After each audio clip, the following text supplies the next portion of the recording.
चलेगी, एनआरसी नहीं चलेगी, सीएए नहीं चलेगी, सीएए नहीं चलेगी, एनपीआर नहीं चलेगी। बिहार से कांग्रेस के इकलौते एमपी डॉक्टर जावेद ने निकाला छतरगाछ में कैंडल मार्च।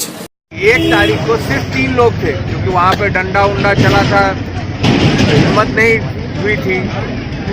तो 8-7 तारीख की बात है। 1 तारीख को उन्होंने कहा था 3 आदमी खड़े रहे, और 7 तारीख तक लगभग 200-250 लोग, औरतें, बच्चे सब आ गए। ये एक शुरुआत है। इसका मकसद यही है कि धीरे धीरे हम अपने आवाम को बताएं कि जो कानून है ये सरासर गलत है। सभी बोलते हैं। उसके साथ साथ मेरा एक ही अपील है कि जहां भी इस तरह का प्रदर्शन हो, कानून के दायरे में मनाइए। कहीं भी किसी को तकलीफ ना हो। जैसे हम लोग सड़क पे जा रहे हैं तो सड़क को नहीं ब्लॉक करना। और सबसे अहम बात यह है कि हमारा कागज पत्तर हम लोग को ठीक करना होगा, सिर्फ एनआरसी के लिए नहीं। ऐसे भी बहुत सारी योजनाएं होती हैं बिहार सरकार की, भारत सरकार की, जिसका फायदा हमारे लोग नहीं ले पाते हैं। तो उसमें एक दूसरे को मदद करना है। और अगर खुदा ना करे ये लागू हो गया तो हमारा कागज पत्तर दुरुस्त होना चाहिए। और ख़ास करके हमारे बीच में जो बहुत ही गरीब लोग हैं, जिसके पास कागज कलम नहीं है, जिसकी आबादी काफी हद तक है, और उसमें हर मजहब के हैं।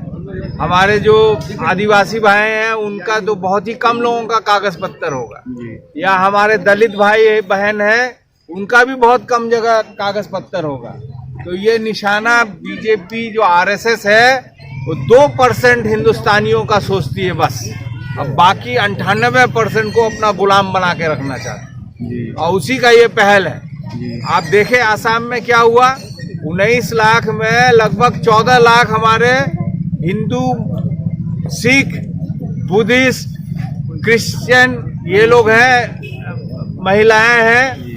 और कौन लोग हैं? ज्यादातर बिहार से लोग गए हुए जो ईटा भट्टा में काम कर रहे हैं, उसके पास कागज कहाँ से होगा भाई? हथे कागज नीचे तो होता कौन कागज रोगे। तो इन लोग की जो प्लान है हिंदुस्तान को, लोगों को फिर से गुलामी की तरफ ले जाया जाए, उसको हम लोग पूरे हिंदुस्तान के लोग आज सड़क पे आ गए। ये किसी एक का नहीं है। आप देखें कि एएमयू के लोगों पे, हमारे बच्चों पे मारपीट हुआ, जामिया में मारपीट हुआ, उसके बाद जेएनयू में अभी 2-4 दिन कबल मारपीट हुआ। लेकिन जितना उन लोग के तरफ से दबाव है उतना ही लोग सड़क पे आ रहे हैं। तो ये एक छोटा सा पहल है आप लोगों का, जिसमें हमको भी शिरकत करने का मौका मिला। और इसी तरह ये सिलसिला जारी रहेगा जब तक ये काला कानून नहीं हटे। और जैसा कि मैंने पहले भी कहा कि मेहरबानी करके हमारे बीच में, खास करके जो गरीब भाई बहन है, किसी मजहब का हो, उसका कागज दुरुस्त करने में हम लोग को मदद करनी है। वो सबसे बड़ा सवाब है आज के दिन। बहुत बहुत शुक्रिया। जय हिंद। फिर